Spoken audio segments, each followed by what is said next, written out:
Hello guys, আজকে দেখো Sunday মানে আমার লিগা বোরিং ডে, যেটা টাইম যায় না। কি করে একটা কথা মনে পড়লো, আইডিয়া এলো। তারপরে ভাবলাম যে সব বাচ্চাদেরকে দেখতে একটা করি প্র্যাঙ্ক করবো, যে আজ জাদু দেখাই। তারপরে সবগুলো ডাকলাম যে আজ টেটু বানাই দেবো তোদেরকে। ওরা ধরে আইলো, তাদের উপরে ট্রাইও মারলাম। তারা খুশ। তারপর আমি বললাম দেখ টেটু বানাইছি। এখন আমি ভাবছি যে আমার জামাইটাকে দেখতে চাই, দেখুন কিন্তু হাতে মুখ খোলা রাখছে। খারাপ পায় না, আর আমার জামাই যদি শুনেও খারাপ পায় না গো। এমনি কইলাম, রাগ করো না।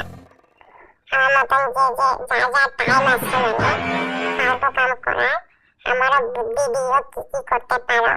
আমিও যদি কিছু আইডিয়া আয় তুমি বলে বুদ্ধি দিব। ঠিক আছে,